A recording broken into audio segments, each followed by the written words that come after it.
Assalamualaikum warahmatullahi wabarakatuh. Kami dari kelas 12 IPA 2, kelompok 5 yang beranggotakan 5 orang, yaitu Aspia, Anissa, Amelia, Dina, dan juga Indi. Di sini kami akan menjelaskan bagaimana cara bioteknologi bekerja dalam sebuah olahan yogurt yang seringkali kita jumpai di berbagai supermarket.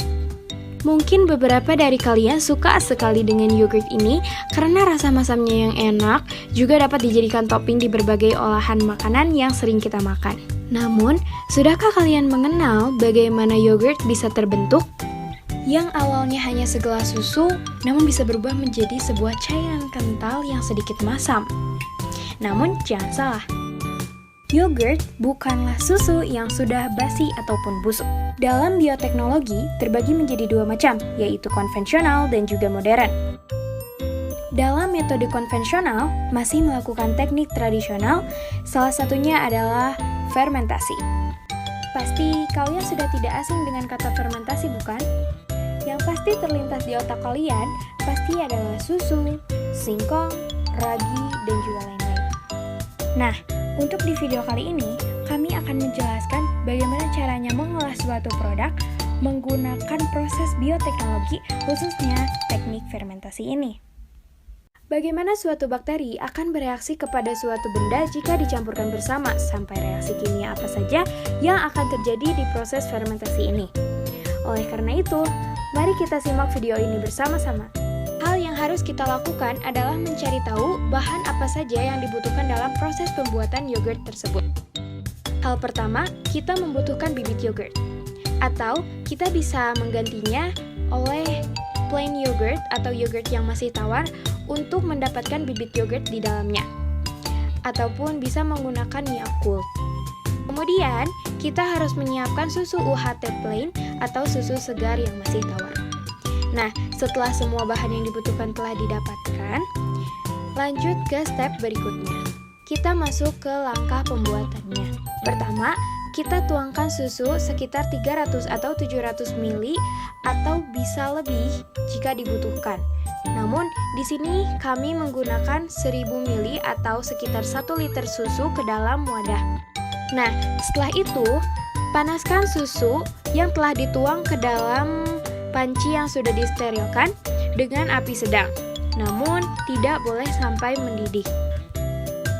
Lalu, aduk terus sampai panasnya merata. Nah, untuk memanaskan susu, kita membutuhkan waktu sekitar 5 menit.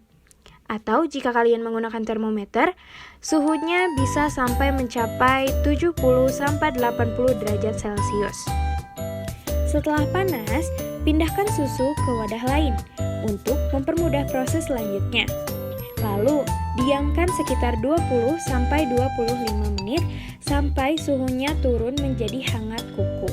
Nah, setelah susu tidak terlalu panas sampai hangat kuku, masukkan bibit yogurt atau yogurt plain yang telah kalian siapkan, lalu aduk sampai tercampur secara merata. Nah, setelah itu, gunakan wadah kedap panas untuk menyimpan susu yang telah dicampur dengan yogurt plain atau bibit yogurt. Contohnya menggunakan termos ataupun wadah lainnya yang terisolasi. Mengapa kita harus menggunakan wadah kedap panas ataupun wadah yang terisolasi? Yaitu agar suhu pada susu tetap terjaga secara stabil. Lalu setelah itu, simpan susu pada wadah lain dan tutup dengan kain. Bisa memakai handuk, selimut, ataupun kain lainnya. Diamkan sekitar 12-18 jam. Setelah 18 jam, buka penutup susu dan lihat keadaan setelah difermentasi. Di sini, keadaan susu telah mengental seperti yogurt pada umumnya dan memiliki rasa yang masam. Untuk hasil yang maksimal, kita dapat mendiamkan yogurt kembali. Setelah itu, kita akan mendapatkan homemade yogurt yang rasa masamnya enak dan juga kentalnya pas, seperti yogurt-yogurt yang sering kita temukan di beberapa supermarket terdekat. Mungkin beberapa dari kalian suka sekali dengan yogurt ini karena rasa masamnya yang enak, juga dapat dijadikan topping di berbagai olahan makanan yang sering kita makan. Kita bisa menyajikan yogurt sebagai topping oatmeal atau bahan makanan lainnya. Pastinya, sangat banyak olahan yang dapat kita buat dari yogurt. Nah, dari video ini, kita dapat mengetahui bagaimana proses bioteknologi berlangsung. Khususnya fermentasi. Fermentasi adalah proses produksi energi dalam sel dengan menggunakan keadaan yang disebut dengan anaerobik, atau bisa diartikan seperti tanpa udara atau tanpa oksigen.